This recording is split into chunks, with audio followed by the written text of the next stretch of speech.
नमस्कार सुस्वागतम दोस्तों, मेरा नाम है अंकुर चौरसिया। आपका इस वीडियो में पूरा फुल स्वागत है। बताएंगे आपको कि अगले 24 घंटों से लेकर के अगले कुछ दिनों में आपके इलाके में कैसी रहेगी बारिश, और उसके बाद बताएंगे क्या राजस्थान, गुजरात, सौराष्ट्र, कच्छ, मध्य प्रदेश में वर्षा नहीं होगी।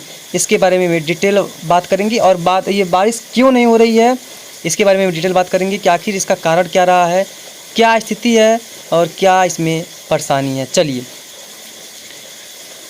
जब मानसून, बहुत डिटेल में बात करने वाले हैं। जब मानसून की एंट्री अरब सागर से होती है इस तरह से, और जब यहाँ से जो हवाएं पहुँचती हैं तो लोग इतने ज़्यादा उत्साहित होते हैं कि भाई मानसून आ रहा है हमारे इलाके में।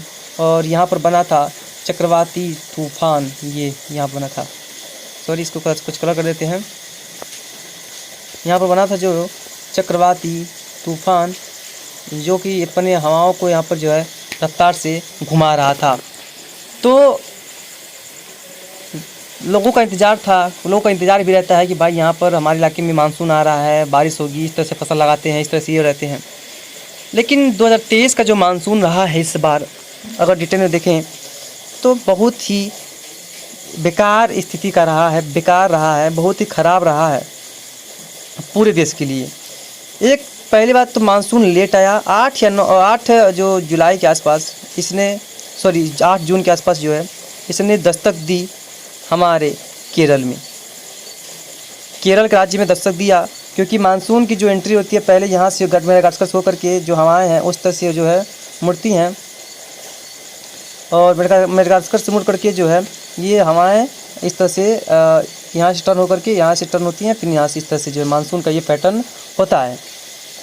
तो हुआ क्या कि आपने देखा होगा कि जब मानसून लेट आया तो पहले क्या हुआ कि अंडमान यानी केरल, मानसून जो है केरल पहुंच गया, यहाँ पर पहुंच गया, और यहाँ जो है इस तरह से पहुंचा था। उसके बाद ये यहाँ पर लगभग पहुंच गया, फिर भी जो केरल में ही पहुंचा था इस तरह से। उसके बाद यहाँ पहुंच गया, फिर भी जो है वो लगभग यहीं तक पहुंचा था। यानी कि बहुत इसकी जो है इसका वेस्टर्न एंड ना बहुत तेज़ी से रफ्तार पकड़ा था, आगे बढ़ा था, बहुत तेज़ी से आगे बढ़ा, और लगभग गुजरात मुंबई के करीब पहुंच गया मानसून। लेकिन पूर्वोत्तर क्षेत्र में जो है ये मानसून थोड़ा लेट हुआ।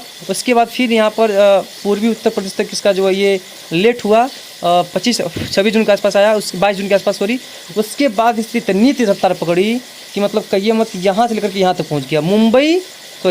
मुंबई में बहुत ज़्यादा लेट हुआ था। मुंबई और दिल्ली में पहले ऐसा हुआ था कि मानसून एक साथ पहुंचा था, दोनों राज्यों में, दोनों जिलों में। ये क्षेत्र भी बहुत तेज़ी से कवर हुए थे, यानी कि मानसून बहुत अच्छे से कवर किया था, और ये इतिहास बन गया था कि मुंबई और इसे दिल्ली में एक साथ मानसून पहुंचा था। लोगों का कहा था कि भाई अच्छी बात है। लेकिन उसी तरह से जुलाई का महीना जैसे ही आया, भाई बारिश, ये क्षेत्र बारिश तो इतनी ज़्यादा, देखिए मान लीजिए अगर हम एक बार ड्रॉ करें तो देखिए ये क्षेत्र वो थे जहाँ पर बहुत जम के बारिश हुई थी, मूसलाधार बारिश हुई थी।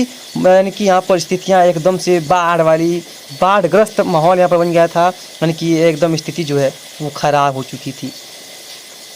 यहाँ पर जो है स्थितियाँ एकदम बिगड़ चुकी थी। लगातार सिस्टम पे सिस्टम ट्रफ यहाँ पर थी, सिस्टम लगातार बंगाल खड़े बन रहे थे, लगातार स्थिति से जा रहे थे, और WD यहाँ पर आ रहे थे, और यहाँ पर इंटरेक्शन हो रहा था। तो यहाँ पर बहुत ज़्यादा वर्षा हो रही थी। बच्चे कौन थे? पूरा जुलाई जून ये क्षेत्र जो है वो बच गए थे। यहाँ पर बारिश का नामो निशान नहीं रहा था, बेकार की बारिश रही थी, यहाँ पर कोई खास वर्षा नहीं हुई थी। उसके बाद क्या हुआ कि जुलाई का महीना ख़त्म हुआ, अगस्त का महीना आया। भाई अगस्त के महीने आते ही मानसून का यू टर्न, ट्रफ पहुँच गई तलहटी में ट्रफ पहुँचते ही, हालांकि तलहटी में ट्रफ पहुँचती है तो इन क्षेत्रों में बहुत ज़बरदस्त बारिश होती है, ज़बरदस्त बादल बनते हैं, मूसलाधार बारिश होती है, स्थितियाँ एकदम बेकार हो जाती हैं, स्थितियाँ एकदम मतलब कि बर्बाद हो जाती हैं, कह सकते हैं एक प्रकार से। तो भाई बहुत ज़्यादा ख़राब स्थिति रही थी यहाँ पर, बहुत ज़्यादा स्थिति यहाँ पर डिस्टर्ब थी। तो भाई कहिए मत, यहाँ पर बारिश का नाम निशान नहीं था। लेकिन फिर से यहाँ पर कुछ वर्षा शुरू हुई, लेकिन तलहटी में रही लगभग 14-15 अगस्त तक, लेकिन यहाँ पर कोई राहत ये नहीं दे पाई, इन क्षेत्रों में कोई राहत नहीं दे पाई। उसके बाद फिर थोड़ा सा नीचे आई 17-18 अगस्त के आसपास, फिर ऊपर चली गई, और आज के यहाँ पर है 25 तारीख, फिर तलहटी की तरफ शिफ्ट हो रही है। इसमें कोई प्रभाव नहीं है, ट्रफ का प्रभाव यहाँ पर देखने को नहीं मिला, यानी कि सबसे ज़्यादा कमी इन क्षेत्रों में है। उसके बाद जहाँ पर बारिश इसने दिया था इन क्षेत्रों में, यहाँ पर भी बारिश बंद हो गई।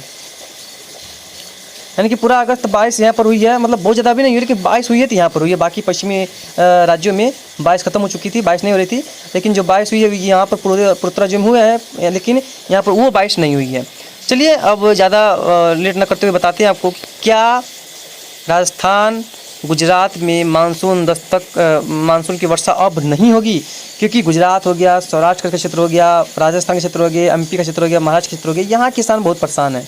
यहाँ तो कुछ समय समय पे कुछ हल्की बौछार या मध्यम बरसात देखने को मिल जा रही है, जिससे कि फसल जिंदा है, लेकिन यहाँ पर तो बारिश की चूँ भी नहीं है।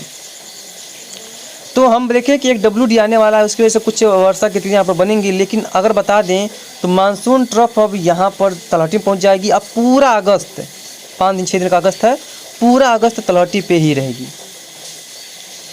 लेकिन क्या होगा कि वेस्टर्न इंड जो है तलहटी में रहेगा, ईस्टर्न इंड थोड़ा सा नीचे की तरफ रहेगा इस तरह से।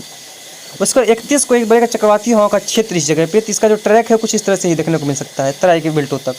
उसके बाद 1 सितंबर में 2-3 के आसपास एक सिस्टम यहाँ पर फिर से डेवलप होगा। यहाँ पर वो सिस्टम जो है वो आगे मध्य भारत की तरफ ट्रेवल कर सकता है, लेकिन सबसे बड़ी बात यह है कि 10 या 12 सितंबर से 10 या 22 सितंबर से मानसून गुजरात, सौराष्ट्र के राजस्थान क्षेत्रों से यहाँ से विदाई लेना शुरू कर देगा। और कोई LPA बन करके अगर आगे आ जाता है तो ये मानसून जो है 17 सितंबर से तो यहाँ पर वापस लौटना शुरू हो जाएगा। याद रखिएगा आप लोग, या तो 10 तारीख या तो 22 तारीख, 10 सितंबर या 22 सितंबर से मानसून विड्रॉ होना शुरू हो जाएगा और उसका धीरे धीरे विड्रॉ लगेगा। ये नहीं कि मतलब नतीजे से ऐसा आ जाएगा, ऐसा कुछ भी नहीं है। तो लो प्रेशर एरिया की अगर बात करें तो भाई लो प्रेशर एरिया सितंबर में तो बनेंगे, लेकिन यहाँ पर बनेंगे, फिर यहाँ पर बनेंगे, फिर यहाँ पर बनेंगे, और फिर यहाँ से जो है ये क्रॉस करके इधर आ जाएंगी, क्योंकि जब मानसून लौटने लगेगा तो ये जो है यहाँ से इस तरह से रिकवर करेंगे इस तरह से, ठीक है। ऐसा डीप डिप्रेशन भी सेकेंड हाफ में जो सितंबर का सेकेंड हाफ है उसमें डीप डिप्रेशन बनने की संभावना भी काफ़ी प्रबल यहाँ पर दिखाई दे रही है, बंगाल की उत्तरी खाड़ी में। लेकिन उसका जो ट्रैक है हमको लग रहा है कि वो इस तरह से मध्य भारत की तरफ ही जाने वाला है, और नीचे थोड़ा सा बनेगा और उसके बाद यहाँ पर जाने की संभावना बन रही है। जब मानसून लौटने लगेगा तो साइक्लोन बनने की संभावना भी, उसके बारे में भी हम आपको आगे अपडेट कर देंगे।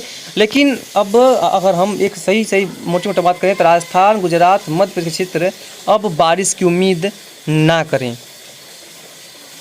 हालांकि देखिए ये प्रकृति है, कभी कभी ऐसा होता है कि सिस्टम बन करके, क्योंकि उस आपने पिछले बार देखा होगा कि सिस्टम बन करके मानसून लौट रहा था, लेकिन सिस्टम ने मानसून को रोक दिया। जहां मानसून जहाँ से लौटा था वहीं पर रह गई, और लगभग पूरे पश्चिमी उत्तर पश्चिम भारत में कई इलाकों में मूसलाधार बारिश देखने को उसमें मिली थी। तो बस यही उम्मीद आशा करिए कि ज़्यादा वर्षा देखने को कई इलाकों में मिले और कई लोगों को जो है राहत मिले इससे, और स्थितियाँ थोड़ी सी सुधरे। फिलहाल इस बुलेटिन में आ जाएगा इतना ही। धन्यवाद।